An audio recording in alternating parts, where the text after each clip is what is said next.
कोल्हापूरच्या कुशीत वसलेलं आमचं ते हिरवंगार शेत. सकाळी पाखरांचा किलबिलाट आणि उसाच्या पाचटाचा तो विशिष्ट गंध मनाला उभारी द्यायचा. मी तेव्हा 25शीतला तरुण, रक्तामध्ये एक वेगळीच जिद्द होती. बाबांनी शेतीची मोठी जबाबदारी माझ्या खांद्यावर सोपवली होती. शेतात रोज कामासाठी 50-60 मजूर यायचे. कोणी खुरपणी करायला, तर कोणी ऊस तोडायला. मी दिवसभर शेतात राहून त्यांच्या कामावर लक्ष ठेवायचो. त्याच गर्दीत एक चेहरा मनाला भावला होता. ती होती सविता, नाव काल्पनिक. ती दिसायला साधी, सावळ्या रंगाची, पण तिचं तेज एखाद्या पौर्णिमेच्या चंद्रासारखं होतं. तिच्या कपाळावर कुंकू नव्हतं, कारण ती विधवा होती. वयाच्या विशीतच नियतीने तिचा संसार हिरावून घेतला होता. पण तिची कष्टाची तयारी आणि स्वाभिमानी वागणं पाहून मला तिच्याबद्दल आदर वाटायचा. एके दिवशी दुपारी कडक ऊन पडलं होतं. काम जोरात सुरू असताना अचानक एका मजुराला रक्ताची उलटी झाली आणि तो कोसळला. हृदयविकाराचा तीव्र झटका होता. तो मी क्षणाचाही विचार न करता त्याला माझ्या खांद्यावर उचललं आणि गाडीकडे धावलो. माझी ती धावपळ पाहून सविता थक्क होऊन पाहत राहिली. दुर्दैवाने दवाखान्यात नेतानाच तो मजूर शांत झाला. दुसऱ्या दिवशी शेतात आल्यावर सविता माझ्या जवळ आली. तिचे डोळे पाणावले होते. ती हळू आवाजात म्हणाली, "साहेब, तुम्ही खूप मोठे आहात. आजच्या काळात एका मजुरासाठी स्वतःचं रक्त आटवणारा मालक मी पहिल्यांदाच पाहिला. देवाला तुमचं भलं करेल." तिचे ते शब्द काळजाच्या पार आरपार गेले. तिथूनच आमच्या संवादाची सुरुवात झाली. हळूहळू आमचं बोलणं वाढलं. पहाटेची वेळ असायची, द्वा पडलेली असायची आणि वाऱ्याची झुळूक अंगाला स्पर्श करून जायची. इतर मजूर येण्याआधी आम्ही शेतात भेटायचो. तिचं बोलणं, तिचे ते कष्ट पाहून मला तिची ओढ वाटू लागली. ती जेव्हा हसायची, तेव्हा तिच्या दुःखाच्या छा कुठेतरी पुसल्या गेल्यासारख्या वाटायच्या. एक दिवस पावसाने रौद्र रूप धारण केलं. शेतात काम करणं अशक्य होतं. आम्ही दोघंही धावत जाऊन शेतातल्या त्या जुन्या झोपडीत आडोशाला गेलो. बाहेर पावसाचा गडगडाट आणि आत आमच्या मनाची धडधड. तिच्या ओल्या साडीतून पाण्याचे थेंब जमिनीवर टपकत होते. मी तिचा थरथरणारा हात हातात घेतला.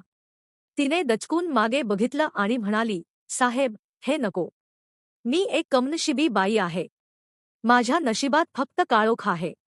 मी तिच्या डोळ्यात पाहून म्हटलं, "सविता, तू कमनशिबी नाहीस. तुझ्या आयुष्यातले रंग परत आणण्याची जबाबदारी माझी आहे." मी तिला हळूच जवळ घेतलं.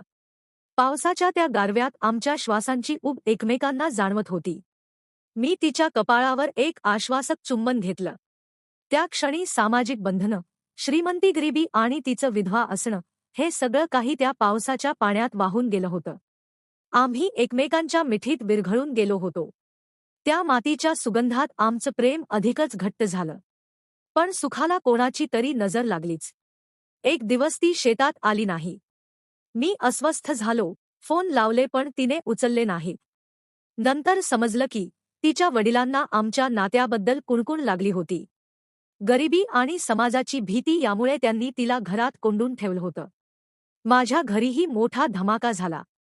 बाबा गरजले, आमच्या घराण्याची अब्रू एका विधवा मजुरीण बाईसाठी मातीत घालवणार का? पण मी ठाम होतो. मी एकुलता एक असूनही घर सोडायचा निर्णय घेतला. मी तिच्या घरी गेलो.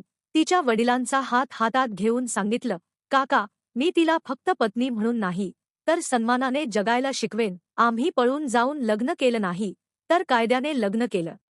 घरच्यांनी आम्हाला घराबाहेर काढलं.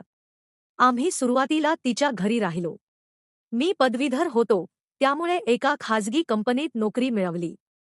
दिवसभर नोकरी आणि रात्री शेतीचं नियोजन असं करत आम्ही शून्यातून विश्व उभं केलं.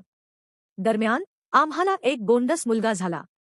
ही बातमी माझ्या आईला कळाली, तेव्हा तिचं मातृत्व जागर झालं. ती लपून आम्हाला भेटायला यायची. एके दिवशी बातमी आली की आईची तब्येत खूप बिघडली आहे. बाबांनी मला निरोप धाडला. मी सविता आणि माझ्या मुलाला घेऊन घरी गेलो. बाबांच्या डोळ्यात पश्चातापाचे अश्रू होते. त्यांनी सविताच्या डोक्यावर हात ठेवून तिला घराची लक्ष्मी म्हणून स्वीकारलं. आज आम्ही पुन्हा त्याच कोल्हापूरच्या मातीत आहोत. ती आता मजूर नाही, तर माझ्या शेताची आणि घराची मालकीण आहे. आम्ही दोघं मिळून शेतीकडे लक्ष देतो. समाजाने बनवलेले नियम माणसाच्या सुखापेक्षा मोठे नसतात. विधवा असणं हा शाप नाही, तर तिला पुन्हा सन्मानाने जगण्याची संधी देणं हीच खरी माणुसकी आणि खरं प्रेम आहे. प्रेमात प्रामाणिकपणा असेल तर काळही तुमच्यासमोर नतमस्तक होतो.